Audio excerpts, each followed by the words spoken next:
Good evening, everyone. Welcome back. Peyton's not here, so I guess I'm like The substitute Peyton. Yeah. That's true. Have I even revealed to you what we're talking about tonight? No. Oh. I should have. We're doing the 7 deadly sins tonight. So, as we know, or we might not know, the 7 deadly sins is not like an idea specifically found in the Bible, but it's essentially principles of, I guess, sins. They're like root cause sins, I guess. They give way to other sins. So, yeah, we kind of chose this topic because I know last week's message inspired a little bit of deeper conversation about the root cause of certain sins and why we fall into things, and kind of a nip it in the bud kind of conversation. So, yeah. We ready to rock and roll? I think so. All right. Excellent. So the first one is pride. Pride is the root of all sin, they say. To sin is to be separated from God, or to kind of choose, or to think that your path that you choose is better than what God's path is. So essentially you're saying like, oh, I know better than God in any kind of situation. Let's see. It's also like an inflated sense of self-worth, I guess, and perception of your own wisdom. And I have one verse, which was Proverbs 11:2. When pride comes, then comes disgrace, but wisdom is with the humble. So pride is essentially just guaranteed to bring damage into your life. Pride goeth before the fall. Yeah, that one too. And pride is not necessarily the same thing as being proud, because a lot of you can be proud of something and it's not going to destroy you, but people are overly proud and they get egotistical, and it clouds your judgment in a lot of ways. You can be a really good parachuter, but like if you're going to jump without a parachute, you're really going to die. So you should probably try that. That's a banger. Yeah. That is true. If you jump too high or whatever, you know. Yeah. You're cooking yourself from the beginning. Yeah, don't go out past your skis. Don't put too much dip on your chip. Yeah. Gotta know your capabilities and stick to those. Interesting. Yes. I like that. And then I think what we'll do the the deadly sin, and then the counter to that. So the counter to pride would be humility. You know, knowing, oh, I can't do this. Let me not do something that will, you know, land me in a puddle because I jumped off without a parachute kind of thing. So yeah, I think we were kind of designed as human beings to worship something, and we can't do life alone. You know, like we crave relationship in some way.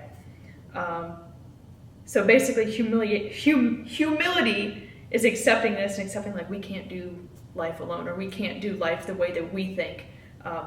We should only follow God's path. Yeah, and if you don't follow God's path, He's gonna just put you back on it. So you might as well just get on the train. That's true. You might as well just suck it up. You're gonna overcorrect your life. Oh, that is true. And I guess talking about humility, I had 1 Peter 5:6-11, which says, "Humble yourselves, therefore, under the mighty hand of God, so that He may exalt you in due time. Cast all your anxiety on Him, because He cares for you. Discipline yourselves, keep alert. Like a roaring lion, your adversary the devil prowls around, looking for someone to devour. Resist him, steadfast in your faith, for you know that your brothers and sisters in all the world are undergoing the same kind of suffering. And after you have suffered for a little while, the God of all grace, who has called you to His eternal glory in Christ, will Himself restore, support, strengthen, and establish you. To Him be the power forever and ever. Amen." So basically, you know, you're not special because you're suffering, essentially. And we're not supposed to bear all of our sufferings on our own. Have the humility to know that we have a relationship with God who will help us through our struggles, and who's putting us through the struggles for a reason. Yeah, your struggle is not special, and it's probably way less than a lot of other people's. Even if you like got rejected, which is simple, there's like a dude like in the Amazon rainforest who just got rejected too, like, you know, but he like doesn't have a house, so yeah, he's never even seen a bar of soap. Like, bro is suffering in a major way. Yeah, that is a hack, definitely. Remembering, like, you may think your rock bottom is bad, but like someone else has it so much worse. And God's got you. Don't worry, because everyone gets on a bus and they don't know the bus driver, or plane, they don't know the pilot. But then how are you going to go through life and be scared when you know God's got your back? Bingo. Exactly. If he was capable of creating the whole entire universe and every single little being in it, he can get you through your minor struggle. So yeah. All right, number 2 is greed. Greed is having a lot of something and not being willing to give any of it up, or like be generous with it. And it's kind of believing that you need or deserve something more than someone else. And there's a lot of examples in the Bible of like rulers who were greedy with power, or people that were greedy with food and drink. Just people using their power or possessions for not good, I guess you could say. But I think when I think about greed, my first thought would be about money. But people are greedy with money because they think that will bail them out of their trouble. And I think people are greedy with like food and drink because they think it'll comfort them. Basically, I guess what I'm trying to say is I think people are greedy with something because they think that it will save them. But it will not, obviously. That's what I know. And if you're going to be greedy and buy a lot of stuff, you know, if you're buying bullets, how do you know those aren't the ones that are going to hit you? True. And the farther up you go, the farther you have to fall. I'm not saying you should like be a loser, but if you're going to take over the entire world, that's just not realistic. True. It's not smart anyway. If you do take over the world, it won't work. So, True. Yeah, it wouldn't be a worthwhile cause. Yeah. That is true. That is true. Yeah. I had written, what good are all the possessions or power in the world if you don't have God? Because basically, it means nothing. Yeah. What does a man really gain if he gains the entire world and he loses himself and his connection with God? Bingo. Because at the end of the day, at the end of your life, that's the only thing that matters. True. Very true. And if you are being greedy with something to that extent, you're putting it before God, and you're separating yourself from Him. So that is inherently losing. The painful irony of it is, remember the first lesson in the Bible of right when the Israelites were getting manna? Remember that? Yeah. And quail, and people were saving it for the next day. But it was going bad, and God told them that it would go bad because He wanted them to trust God, that He would bring them more the next day. True. You know, everyone's thinking about tomorrow, but if tomorrow is not guaranteed, no. Yeah, you're putting all your faith in those resources when you should be putting your faith in God. That is true. I had written that I had thought the counter of greed was generosity, but now I'm not so sure if I agree with that anymore. I don't know. In a way. The sin of it, because sin is betrayal to God. Yeah. And so the sin of greed is failing to trust. Yeah, I like that more. You know? And that just means that you don't have like the connection with God, and you don't trust Him. Right. So I think it's the worst sin, one of the worst sins. Yeah. You know, that's true. One could argue, how is one sin worse than the other, right? But yeah. No. But I mean, it's one of those sins that like is a gateway. It's a gateway sin. It'll lead you into other problems. Yeah, the painful irony of greed is that it's like preparing for tomorrow, but really you're cooking your tomorrow. True. Like if you die tonight, then you won't get it tomorrow because you won't be in heaven. You know? That's true. And for the people that like, well, this is gonna sound clunky, but like the people that work 20 hours a day to make all this money because they think that they have to make all this money. Meanwhile, they're losing time with their families. They're debilitating their health. Like they're shortening their lives, and they're not even realizing it, all for the sake of money. Yeah. Which could also be gone in an instant. You never know. I like that. That's true. Yeah, they say the more you put in, the more you get out.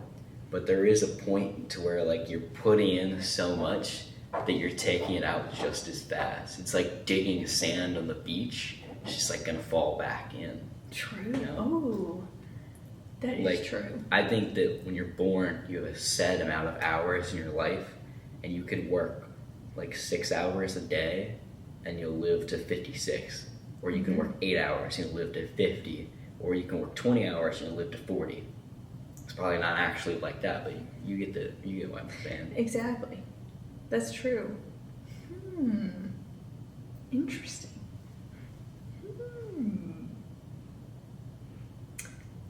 Ready for the next one? Sure. Lust. This is the fun one. This is a banger, and I can't take credit for this, but this thing I read said that lust was desire untethered from care. That was a bar. That's good. But it's such a prevalent thing in society today. It's literally everywhere you look, and it's corrupting everything and everyone.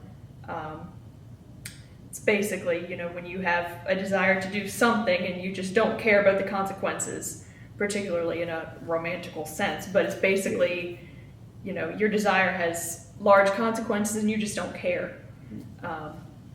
It's also like thrill seeking, but thrills are temporary and not fulfilling.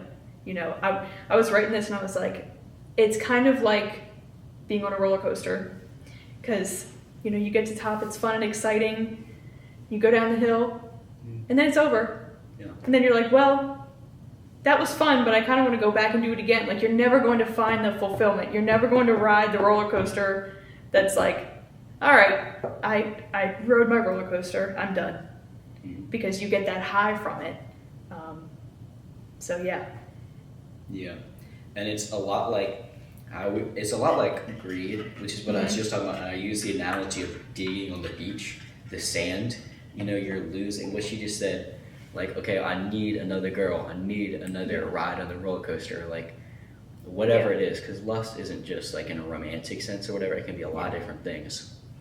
We just think about that one because it's like the biggest one a lot of times. Yeah, but most prevalent example. You're digging away at yourself, at your soul. And like the more love you take in, almost like the less you're going to get back. And, everyone, you have a heart and it's like, oh, well, my girl has part of my heart and it's my family, but it's like, or whatever. But if you keep making slices of pie, they get smaller and smaller, and eventually there's not going to be any, and everyone's going to have taken a slice. Ooh, that is true. And then you have no soul. Yeah, then you're numb to everything, and it's just not a good situation. Yeah. That is true. And kind of like in that similar sense, I had just like heard this in my mind one day, that lust borrows from love. It's off-brand. Yeah, that's true. Very true. And if you think about, that imaginary pie being love, it's like what you're saying, like the slices get smaller. It's true. Yeah. And why would I want to like have this girl in the back of my truck for a night if I could like actually commit to her, actually be a good man, and I could have like our kids in there one day. Correct. And you could actually build something and make a positive impact in the world. And I guarantee you that if you do that, you wouldn't regret it. Yeah, exactly. Exactly. You will never regret not falling into that stuff, but you will always regret falling into it, like the temporary things. Yeah. Always, every single time. That is true. And if you don't believe me, look at the people who do it. Yeah, I swear. that's true. Because it really is, it's a slippery slope for a lot of people out there, and I don't know. It starts with, oh, this girl's hot, and then you're like getting arrested because you're 45. Yes. You just went to like a high school dance or something. Like Exactly. Because you're creeping on kids. Yeah, like, yeah. That is true, though. I mean, it's a trap. The slippery slope is not have brakes. Exactly. So it's very important to never objectify people, is the moral of the story. People are beautiful and handsome. They're wonderful people. They're not objects. Mm-hmm. Yeah, it's a very selfish kind of thing to fall into, for sure. I'd say, okay, that might be a worse sin. That's the most damaging, you know? It is very damaging, for sure. I don't know, because it's so. I think one of the biggest problems with it, especially in the romantic sense, is that it's never a one-sided action, you know? Because obviously it takes two to tango. And also, if you are the child predator, you're impacting these children forever. Like, it's just a terrible thing. Yeah. It's just terrible all the way around. It's never a victimless crime, basically. You might really get yourself into trouble. You might, like, her dad might crucify you, bro. Amen. Probably what he's gonna try to. Amen. Her dad might put you in the grave. If I would, so. Yeah. Yeah, fair enough, because people out here be crazy. Yeah. Ugh. That is true. So I said the counter would be love. Because it's selfless, puts others' feelings above your own. Excuse me. And love is patient and doesn't just seek the thrills. It seeks the wholesome path. You know, the difference between the one-night stand versus the fulfilling, happy life with a white picket fence and children and wedding rings. Gotta have the wedding rings. But, yeah. I don't know. And love is harder, and I think that's the... Scarier. Yeah, exactly. Whereas lust is just easy, and that's not good. There's parables about that. Next up, we have envy. And we had done a lesson on envy, but I couldn't find any of my notes about it. But, you know, it's discontentment with yourself or your possessions or your situation and wishing you had something that someone else has. And it is different from jealousy. And that was in my notes that I had written for that lesson, and I just couldn't find them. I was so sad. But basically, the root of it is thinking like, God made a mistake by not giving me this, by not making me this way. And we know God doesn't make mistakes, but feeling envious in that way is basically admitting that you believe that he made a mistake with you. Yeah. And like, it's good to want to succeed because, you know, if you're a man, you have to build things that you can have a wife and children and take care of them. But you shouldn't be like, oh, the guy next door to me has an F-250 and I have an F-150. I gotta fix that. Yeah. You know, you got to, maybe it's sometimes good to compare yourself to others to see if there's some improvements that we can make or we can help each other. But you shouldn't be always comparing yourself to others because God has a plan for you and you just need to make sure you're on his plan and then you're good. Right. And a lot of times, if you want something else, it's probably going to end up being worse. Like if I had a bigger tractor, am I going to have compaction issues with the ground now because it weighs more? You know? Might just. You know? That's true. And maybe it's less fun. Yeah, exactly.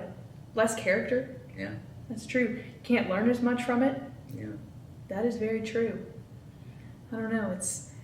You just sometimes have to remind yourself, like, if God wanted me to look like, insert someone's name here, I would have, but he didn't. Or if God wanted me to have what my neighbor has, he would have given it to me. Yeah. Like, if we were all the same. oh yeah. Yeah. It would be a sad world. Yeah, that is true. We all have differences for a reason. It's a lovely thing. And you never know who's looking at your life and thinking, man, Exactly. I wish I had Nathaniel's tractor. Yeah. That's true. You never know. So you just have to appreciate what you do have. Which is why the counter would be gratitude.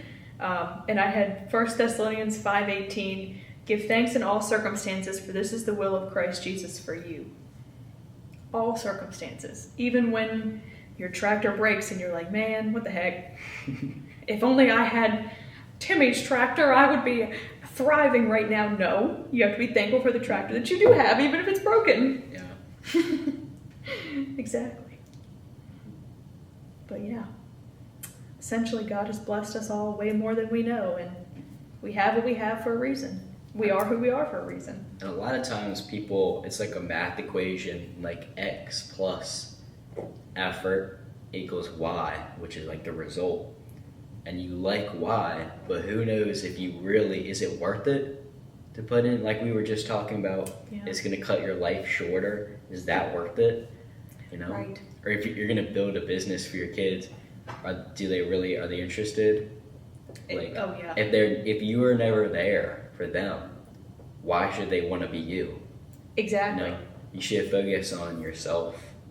Yep. And building character, being a better person, more I think than a lot of things in this world. That is true. Totally agree. And you're learning lessons. Don't forget that. Yeah, that is true. Mm-hmm. You learn to appreciate the value of like hard work as well. You know, I think when you're younger, especially, it's easier to like look at these rich kids you go to school with and be like, oh my gosh, they have the nicest stuff. Like, I wish I had that stuff. Yeah. But then you start to work and you realize the value of $1, and you're like, wow, if I worked and saved up enough money to get this, I would really appreciate it. And I don't know. Yeah. That helps too. Well, I mean, driving a Lamborghini is great, but if you got to work in the office all day, that's not worth it to me. Yeah. I'll stick to like roping calves and stuff. Huh? Exactly. Like, that's true. True that. Mm-hmm. But yeah. So envy's a bad one. Envy is very bad. It's a slippery slope. Mm-hmm. I mean, you can really mess your life up with that. Your whole mindset has to be so warped all the time. Your brain. Yeah, because if you're constantly thinking, oh, I wish I had this, I'm so jealous of this person, like, you're just living a miserable life. And chances are you're making the people around you miserable too, which is also not the vibe. But yeah. Mm-hmm. The next one is gluttony, which honestly, I can't even lie, I didn't know a lot about this one, but gluttony is overconsumption without gratitude. So taking more than your fair share and showing disregard for others. It also shows a lack of self-control, which I think is the root of the problem with this sin, is the lack of self-control. And I think a lot of times we hear about gluttony like in relation to food, but it can apply to anything. It can even go back to the manna story. You're hoarding it all up. Yeah.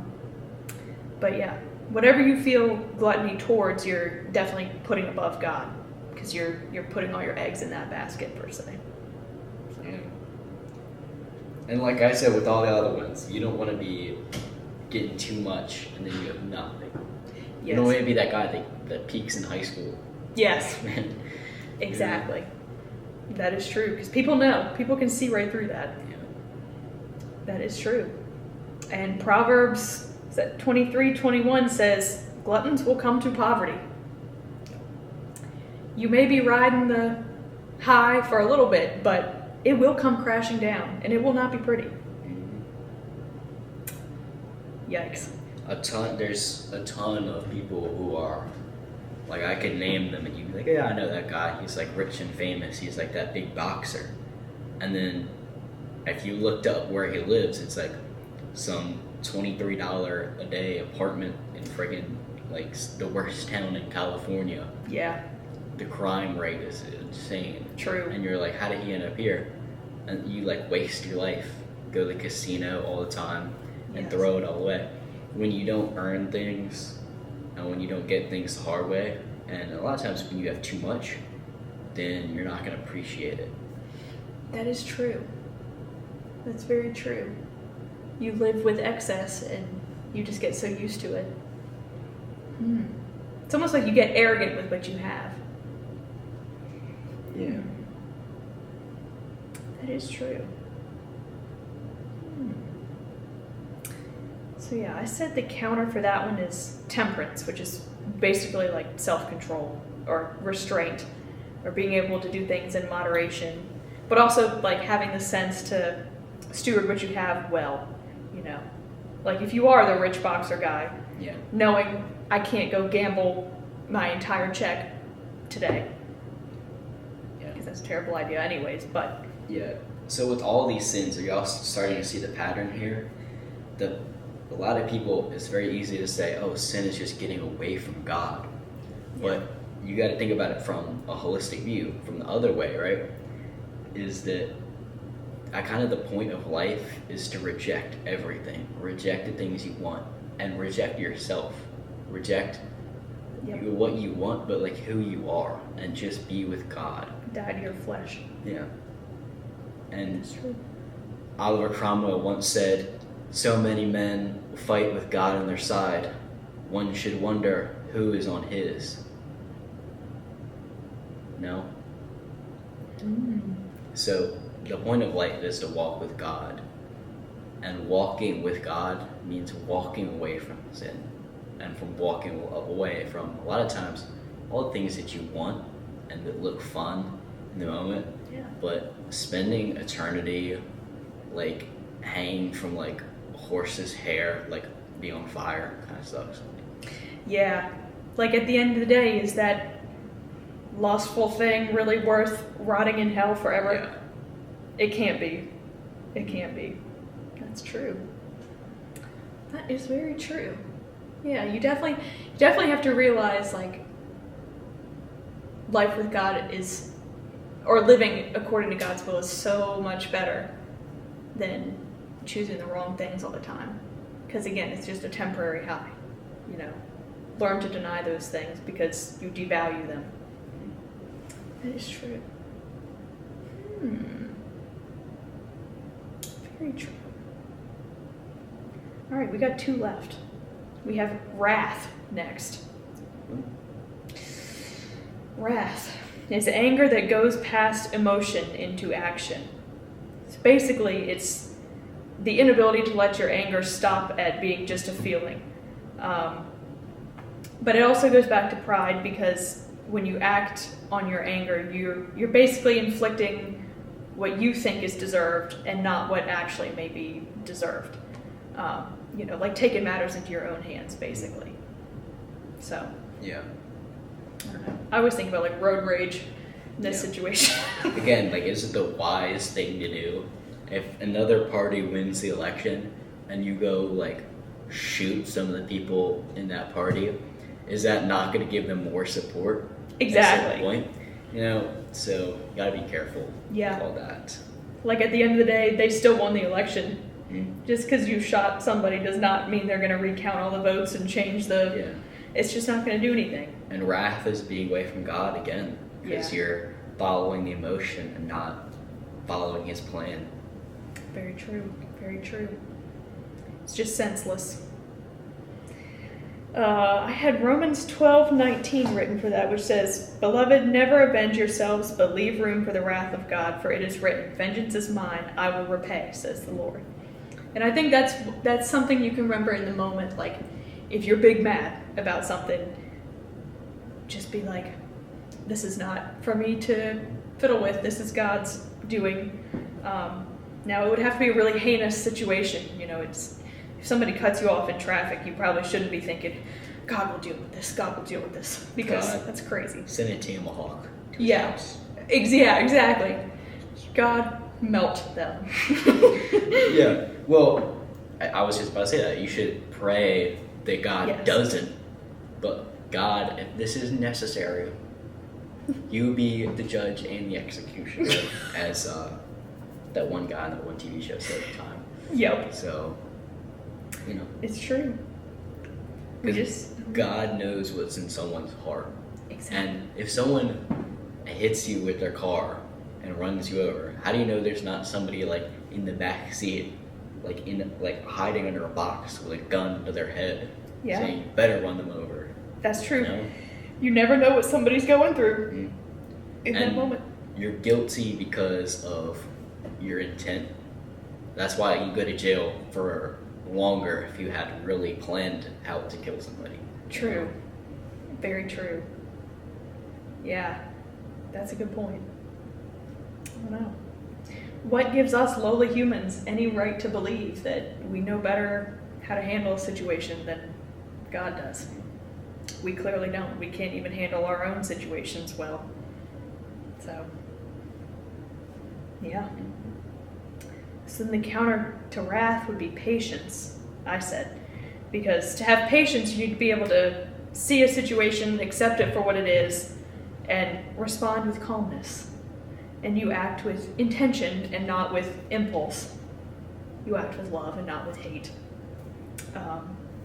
And Ephesians 4:1-3 says, I, therefore, the prisoner in the Lord, beg you to walk in a manner worthy of the calling to which you have been called, with all humility and gentleness, with patience, bearing with one another in love, making every effort to maintain the unity of the Spirit in the bond of peace. So it's possible. That's what we're commanded to do, is to walk with humility, gentleness, patience, to maintain peace. Yeah. It's hard. Very difficult. But yeah. And the last one, sloth.